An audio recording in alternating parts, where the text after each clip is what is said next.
সম্প্রতি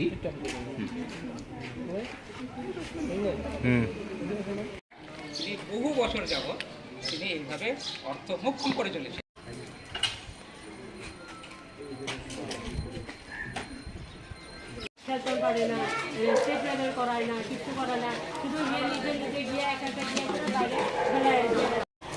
আমরা কিছুদিন আগে অবগত হলাম যে হরিয়ানাতে, রাউরকেল্লাতে, পশ্চিমবঙ্গে এবং আরও কয়েকটি স্থানে ত্রিপুরার নাম দিয়ে হকি খেলেছে এবং সেই হকিগুলিতে 32 গোল খেয়েছে, 40 গোল খেয়েছে এবং এরকম ত্রিপুরার যে হকির ঐতিহ্য ছিল এর কারণ হচ্ছে যে ত্রিপুরার যে অরিজিনাল, এবং যারা খুব পরিশ্রম করে এবং অনুশীলন করে হকিকে নিয়ে নিজেকে উপস্থাপন করার স্বপ্ন দেখে এই রাজ্যের ছেলে মেয়েদের বঞ্চিত করে অন্য রাজ্যের প্লেয়ারদের নিয়ে খেলিয়েছে। শ্রী রূপক দেব রায়, তিনি ত্রিপুরা স্টেট অলিম্পিক অ্যাসোসিয়েশনের সচিব।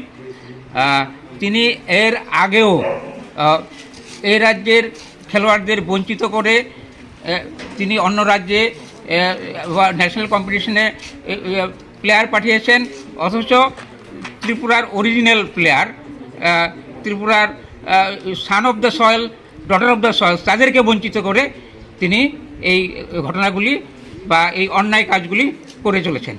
এই শুধু নয়, রূপক দেব রায় যেই ডিসিপ্লিন বা খেলা ত্রিপুরাতে নেই, যেমন স্কুবা ডাইভিং, সাইক্লিং, তারপর ইয়াচিং, এই সমুদ্রও নেই, সেই নদীও নেই, এইসব খেলা দেখে দেখে তিনি অন্যায়ভাবে পকেট ভারী করছেন, টাকা আত্মসাৎ করছেন, অনেক বছর 15-20 বছর যাবতই করছেন। ওনার বিরুদ্ধে অনেক আন্দোলন হয়েছে। আজকে ত্রিপুরার বিভিন্ন প্রান্ত থেকে, আমবাসা থেকে, শান্তিরবাজার থেকে, লেম্বুছড়া থেকে, তেলিয়ামুড়া থেকে, কুলাই থেকে, এই যে ছোটো ছোটো ছেলেমেয়েরা যারা হকিকে ভালোবাসে, হকি খেলে নিজের স্বপ্ন পূরণ করতে চায়, তাদেরকে বঞ্চিত করে ত্রিপুরার একটি খেলোয়াড়ও না নিয়ে, ত্রিপুরার একটি ছেলে বা মেয়েকেও না নিয়ে অন্য রাজ্যের ছেলে মেয়েদের নিয়ে খেলাচ্ছেন, টাকার বিনিময়ে সার্টিফিকেট দিচ্ছেন। আমরা এই রাজ্যের মাননীয় মুখ্যমন্ত্রী এবং ক্রীড়ামন্ত্রী কাছে অনুরোধ জানাবো, প্রার্থনা জানাবো, এবং এই রাজ্যের ক্রীড়া দপ্তর এবং ত্রিপুরা স্পোর্টস কাউন্সিলের নিকট আমাদের আবেদন থাকবে এই অন্যায়ভাবে অর্থ লুণ্ঠন এবং এই রাজ্যের প্রকৃত খেলোয়াড়দের বঞ্চিত করে নিজের তহবিল বৃদ্ধি করা, অন্যায়ভাবে মিস অ্যাপ্রোপ্রিয়েশন অফ ফান্ড করে চলেছে। আমরা এর জন্য প্রতিবাদ জানাচ্ছি, বিক্ষোভ জানাচ্ছি। ত্রিপুরার দূরতম প্রান্ত থেকে ছেলেমেয়েরা এসেছে। আমি মনে করি যে হকির একটা উজ্জ্বল ভবিষ্যতের জন্য, ত্রিপুরার ঐতিহ্য রক্ষার জন্য এই রূপক দেব রায়ের বিরুদ্ধে, রূপক দেব রায়ের যে অন্যায় কার্যকলাপ এবং অর্থ মোক্ষমের বিরুদ্ধে কড়া আইনি পদক্ষেপ নিতে হবে।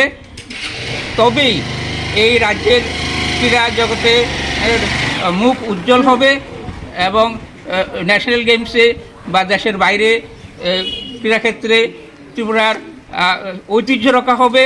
এবং আপনারা যে দেখছেন এই যে আত্মবিশ্বাসী ছেলেমেয়েরা যারা প্রকৃত অনুশীলন করে, যাদের এই ত্রিপুরার ছেলেমেয়ে, ত্রিপুরাতে যাদের জন্ম, তাদেরকে বঞ্চিত করে, এই বিষয়ে আপনারা মামলা করছেন কি থানাতে? আমরা থানায় জানিয়েছি এবং আমরা ত্রিপুরা এই যে ক্রীড়া দপ্তরকে আমরা চিঠি লিখেছি, জানাবো। আর এর আগেও শ্রী রূপক দেব রায়ের বিরুদ্ধে জানানো হয়েছে, ক্রীড়া দপ্তরে জানানো হয়েছে এবং শুনেছি পুলিশ কেসও চলছে। যাই হোক, আমরা আশা করব যে ত্রিপুরার ছেলে মেয়েদের ক্রীড়া জগতে উজ্জ্বল ভবিষ্যতের জন্য রূপক দেব রায়ের অন্যায় কার্যকলাপ এবং ফেক নকল প্লেয়ার দিয়ে খেলানো, বহিরাজ্যের প্লেয়ার দিয়ে খেলানো এবং এইভাবে অর্থ নয়ছয় করা, এর একটা সুহরা হবে এবং কড়া আইনি পদক্ষেপ নেওয়া হবে। তবেই এই রাজ্যের ছেলেমেয়েরা তাদের প্রকৃত মেধা, তাদের যে পরিশ্রম, তাদের যে অধ্যবসায় এবং খেলাকে ভালোবাসা এবং ত্রিপুরার সুনাম তারা উজ্জ্বল করতে পারবে। সবাইকে ধন্যবাদ। আপনার নাম? আমার নাম সুজিত ভৌমিক, আমি কি? বিভিন্ন স্পোর্টস সংস্থার সঙ্গে যুক্ত।